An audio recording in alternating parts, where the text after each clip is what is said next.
ॐ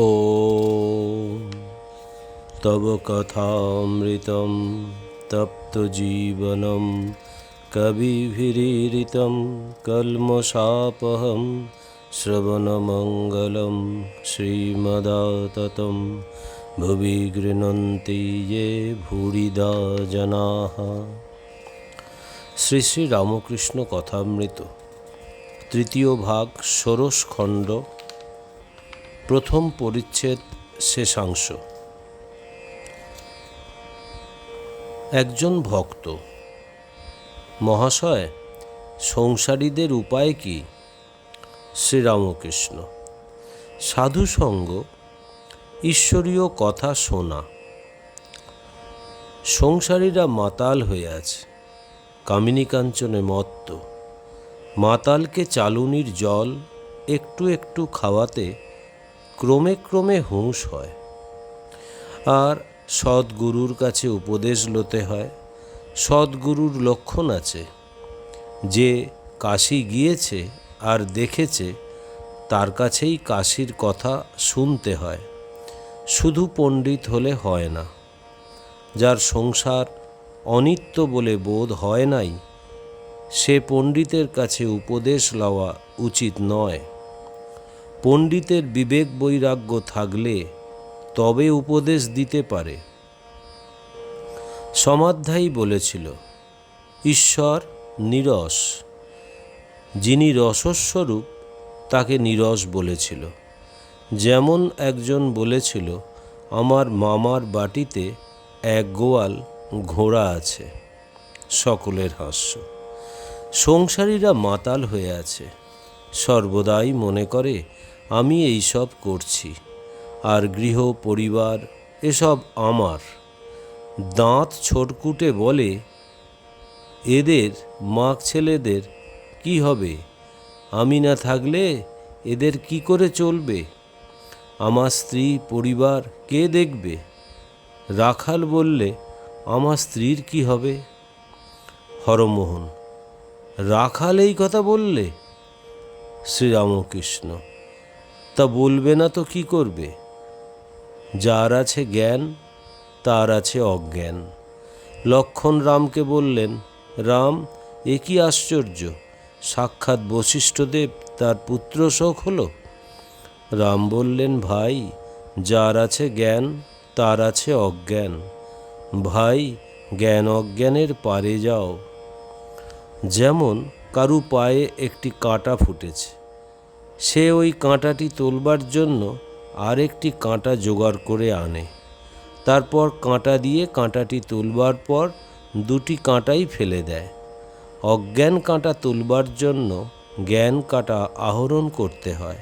তারপর জ্ঞান অজ্ঞান দুই কাঁটা ফেলে দিলে হয় বিজ্ঞান। ঈশ্বর আছেন এইটি বোধ করে তাকে বিশেষ রূপে জানতে হয়, তার সঙ্গে বিশেষ রূপে আলাপ করতে হয়। এরই নাম বিজ্ঞান। তাই ঠাকুর শ্রীকৃষ্ণ অর্জুনকে বলেছিলেন, তুমি ত্রিগুণাতীত হও।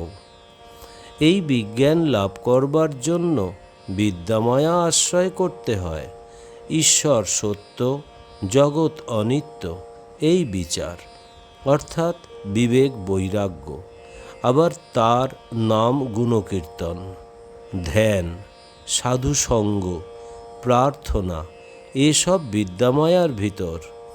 বিদ্যামায়া যেন ছাদে উঠবার শেষ কয় পৈঠা, আর এক ধাপ উঠলেই ছাদ। ছাদে ওঠা অর্থাৎ ঈশ্বর লাভ। বিষয়ীরা মাতাল হয়ে আছে, কামিনী কাঞ্চনে মত্ত। হুঁশ নাই। তাই তো ছোকরাদের ভালোবাসি। তাদের ভিতর কামিনী কাঞ্চন এখনও ঢোকে নাই।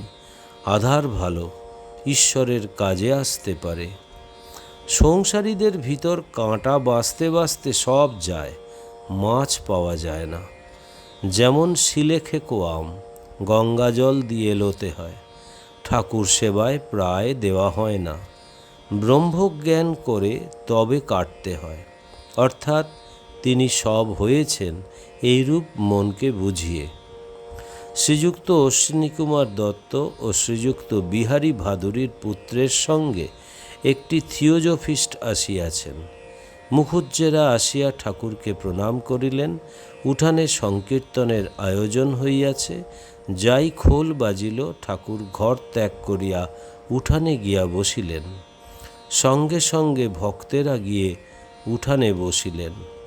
ভবনাথ অশ্বিনীর পরিচয় দিতেছেন। ঠাকুর মাস্টারকে অশ্বিনীকে দেখাইয়া দিলেন। দুইজনে কথা কহিতেছেন। নরেন্দ্র উঠানে আসিলেন। ঠাকুর অশ্বিনীকে বলিতেছেন, এরই নাম নরেন্দ্র। সপ্তদশ খণ্ড, প্রথম পরিচ্ছেদ। ঠাকুরের গলায় অশোকের সূত্রপাত। শ্রীরামকৃষ্ণ দক্ষিণেশ্বর কালী মন্দিরে সেই পূর্ব পরিচিত ঘরে বিশ্রাম করিতেছেন। আজ শনিবার 13ই জুন 1885, জ্যৈষ্ঠ শুক্ল প্রতিপদ, জ্যৈষ্ঠ মাসের সংক্রান্তি, বেলা 3টা। ঠাকুর খাওয়া দাওয়ার পর ছোট খাটটিতে একটু বিশ্রাম করিতেছেন। পণ্ডিতজি মেঝের উপরে মাদুরে বসিয়া আছেন। একটি শোকাতুরা ব্রাহ্মণী ঘরের উত্তরের দরজার পাশে দাঁড়াইয়া আছেন। কিশোরীও আছেন। মাস্টার আসিয়া প্রণাম করিলেন, সঙ্গে দ্বিজ ইত্যাদি। অখিলবাবুর প্রতিবেশীও বসিয়া আছেন, তাহার সঙ্গে একটি আসামি ছোকরা। ঠাকুর শ্রীরামকৃষ্ণ একটু অসুস্থ আছেন। গলায় বিচি হইয়া সর্দির ভাব। গলার অসুখের এই প্রথম সূত্রপাত। বড় গরম পড়াতে মাস্টারেরও শরীর অসুস্থ। ঠাকুরকে সর্বদা দর্শন করিতে দক্ষিণেশ্বরে আসিতে পারেন নাই। শ্রীরামকৃষ্ণ, এই যে তুমি এসেছ, বেশ বেলটি, তুমি কেমন আছো? মাস্টার, আগেকার চেয়ে একটু ভালো। শ্রীরামকৃষ্ণ, বড় গরম পড়েছে, একটু একটু বরফ খেও। আমারও বাপু বড় গরম পড়ে কষ্ট হয়েছে। গরমেতে কুলপি, বরফ এইসব বেশি খাওয়া হয়েছিল, তাই গলায় বিচি হয়েছে। গয়েরে এমন বিশ্রী গন্ধ দেখি নাই। মাকে বলেছি, মা ভালো করে দাও, আর কুলপি খাবো না। তারপর আবার বলেছি, বরফও খাবো না। মাকে যেকালে বলেছি খাবো না, আর খাওয়া হবে না। তবে এমন হঠাৎ ভুল হয়ে যায়। বলেছিলাম রবিবারে মাছ খাবো না, এখন একদিন ভুলে খেয়ে ফেলেছি। কিন্তু জেনে শুনে হবার জো নাই। সেদিন গাড়ু নিয়ে একজনকে ঝাউতলার দিকে আসতে বললুম, এখন সে বাজ্যে গেছিল, তাই আর একজন নিয়ে এসেছিল। আমি বাজ্যে করে এসে দেখি যে আর একজন গাড়ু নিয়ে দাঁড়িয়ে আছে। সে গাড়ুর জল নিতে পারলুম না। কি করি, মাটি দিয়ে দাঁড়িয়ে রইলুম, যতক্ষণ না সে এসে জল দিলে। মার পাদপদ্মে ফুল দিয়ে যখন সব ত্যাগ করতে লাগলাম, তখন বলতে লাগলাম, মা এই লও তোমার সূচি, এই লও তোমার অসুচি, এই লও তোমার ধর্ম, এই লও তোমার অধর্ম, এই লও তোমার পাপ, এই লও তোমার পুণ্য, এই লও তোমার ভালো, এই লও তোমার মন্দ। আমায় শ্রদ্ধা ভক্তি দাও, কিন্তু এই লও তোমার সত্য, এই লও তোমার মিথ্যা, এ কথা বলতে পারলাম না। একজন ভক্ত বরফ আনিয়াছেন। ঠাকুর পুনঃ পুনঃ মাস্টারকে জিজ্ঞাসা করিতেছেন, হ্যাঁ গা, খাবো কি? মাস্টার বিনীতভাবে বলিতেছেন, আজ্ঞা, তবে মার সঙ্গে পরামর্শ না করে খাবেন না। ঠাকুর অবশেষে বরফ খাইলেন না। শ্রীরামকৃষ্ণ, সূচি অসুচি এটি ভক্তি ভক্তের পক্ষে, জ্ঞানীর পক্ষে নয়। বিজয়ের শাশুড়ি বললে, কই আমার কি হয়েছে? এখনো সকলের খেতে পারি না। আমি বললাম, সকলের খেলেই কি জ্ঞান হয়? কুকুর যা তা খায়, তাই বলে কি কুকুর জ্ঞানী? মাস্টারের প্রতি, আমি 5 ব্যঞ্জন দিয়ে খাই কেন? পাছে একঘেয়ে হলে এদের ভক্তদের ছেড়ে দিতে হয়। কেশব সেনকে বললাম, আরও এগিয়ে কথা বললে তোমার দলটল থাকে না। জ্ঞানীর অবস্থায় দলটল মিথ্যা, স্বপ্নবৎ। মাছ ছেড়ে দিলাম। প্রথম প্রথম কষ্ট হতো, পরে তত কষ্ট হতো না। পাখির বাসা যদি কেউ পুড়িয়ে দেয়, সে উড়ে উড়ে বেড়ায়, আকাশ আশ্রয় করে। দেহ জগৎ যদি ঠিক মিথ্যা বোধ হয়, তাহলে আত্মা সমাধিস্থ হয়। আগে ওই জ্ঞানীর অবস্থা ছিল। লোক ভালো লাগতো না। হাটখোলায় অমুক একটি জ্ঞানী আছে, কি একটা ভক্ত আছে, এই শুনলাম। আবার কিছুদিন পরে শুনলাম ওই সে মরে গেছে। তাই আর লোক ভালো লাগতো না। তারপর তিনি মনকে নামালেন, ভক্তি ভক্ততে মন রাখিয়ে দিলেন। মাস্টার অবাক, ঠাকুরের অবস্থা পরিবর্তনের বিষয় শুনিতেছেন। এইবার ঈশ্বর মানুষ হয়ে কেন অবতার হন, তাই ঠাকুর বলিতেছেন। শ্রীরামকৃষ্ণ মাস্টারের প্রতি, মনুষ্য লীলা কেন জানো? এর ভিতর তার কথা শুনতে পাওয়া যায়, এর ভিতর তার বিলাস, এর ভিতর তিনি রসাস্বাদন করেন। আর সব ভক্তদের ভিতর তারই একটু একটু প্রকাশ। যেমন জিনিস অনেক চুষতে চুষতে একটু রস, ফুল চুষতে চুষতে একটু মধু। মাস্টারের প্রতি, তুমি এটা বুঝেছ? মাস্টার, আজ্ঞা হ্যাঁ, বেশ বুঝেছি। ঠাকুর দ্বিজোর সহিত কথা কইতেছেন। দ্বিজোর বয়স 15-16। বাপ দ্বিতীয় পক্ষে বিবাহ করিয়াছেন। দ্বিজ প্রায় মাস্টারের সঙ্গে আসেন। ঠাকুর তাহাকে স্নেহ করেন। দ্বিজ বলিতেছিলেন, বাবা তাকে দক্ষিণেশ্বরে আসিতে দেন না। শ্রীরামকৃষ্ণ দ্বিজোর প্রতি, তোর ভাইরাও আমাকে কি অবজ্ঞা করে? দ্বিজ চুপ করিয়া আছেন। মাস্টার, সংসারের আর 2-4 ঠক্কর খেলে যাদের একটু আধটু যা অবজ্ঞা আছে চলে যাবে। শ্রীরামকৃষ্ণ, বিমাতা আছে, ঘা তো খাচ্ছে। সকলে একটু চুপ করিয়া আছেন। শ্রীরামকৃষ্ণ মাস্টারের প্রতি, একে দ্বিজ পূর্ণের সঙ্গে দেখা করিয়ে দিও। মাস্টার, যে আজ্ঞা। দ্বিজোর প্রতি, পেনেটিতে যেও।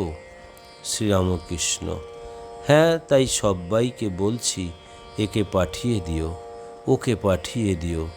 মাস্টারের প্রতি, তুমি যাবে না? ঠাকুর পেনেটির মহোৎসবে যাইবেন, তাই ভক্তদের সেখানে যাবার কথা বলিতেছেন। মাস্টার, আজ্ঞা, ইচ্ছা আছে। শ্রীরামকৃষ্ণ, বড় নৌকা হবে, টলটল করবে না। গিরিশ ঘোষ যাবে না? ঠাকুর দ্বিজকে এক দৃষ্টে দেখিতেছেন। শ্রীরামকৃষ্ণ, আচ্ছা, এত ছোকরা আছে, এই বা আসে কেন? তুমি বলো, অবশ্য আগেকার কিছু ছিল। মাস্টার, আজ্ঞা হ্যাঁ। শ্রীরামকৃষ্ণ, সংস্কার, আগের জন্মে কর্ম করা আছে, সরল হয় শেষ জন্মে, শেষ জন্মে খ্যাপাটে ভাব থাকে। তবে কি জানো, তার ইচ্ছা, তার হাতে জগতের সব হচ্ছে, তার নাতে হওয়া বন্ধ হচ্ছে। মানুষের আশীর্বাদ করতে নাই কেন? মানুষের ইচ্ছায় কিছু হয় না, তারই ইচ্ছাতে হয় যায়। সেদিন কাপ্তেনের ওখানে গেলাম, রাস্তা দিয়ে ছোকরারা যাচ্ছে দেখলাম। তারা এক রকমের।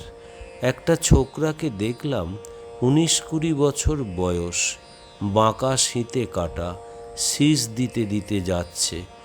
কেউ যাচ্ছে বলতে বলতে নগেন্দ্র, ক্ষীরোদ। কেউ দেখি ঘোর তম, বাঁশি বাজাচ্ছে, তাতেই একটু অহংকার হয়েছে।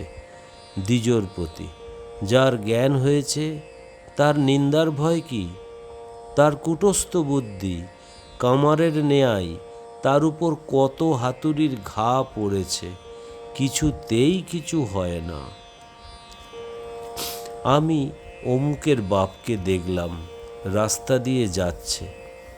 মাস্টার: লোকটি বেশ সরল, শ্রীরামকৃষ্ণ, কিন্তু চোখ রাঙা। ঠাকুর কাপ্তেনের বাড়ি গিয়াছিলেন, সেই গল্প করিতেছেন। যেসব ছেলেরা ঠাকুরের কাছে আসে, কাপ্তেন তাহাদের নিন্দা করিয়াছিলেন। হাজরা মহাশয়ের কাছে বোধহয় তাহাদের নিন্দা শুনিয়াছিলেন। শ্রীরামকৃষ্ণ: কাপ্তেনের সঙ্গে কথা হচ্ছিল। আমি বললুম, পুরুষ আর প্রকৃতি ছাড়া আর কিছুই নাই। নারদ বলেছিলেন, হে রাম, যত পুরুষ দেখতে পাও সব তোমার অংশ, আর যত স্ত্রী দেখতে পাও সব সীতার অংশ। কাপ্তেন খুব খুশি। বললে, আপনারই ঠিক বোধ হয়েছে। সব পুরুষ রামের অংশে রাম, সব স্ত্রী সীতার অংশে সীতা। ওম নিরঞ্জনম নিত্যম অনন্তরূপম ভক্তানুকম্পাধীত বিগ্রহং বৈ ঈশাবতারম পরমেশমিড্ডম তং রামকৃষ্ণম শিরসা নমামহম। শ্রীরামকৃষ্ণ অর্পণমস্তু।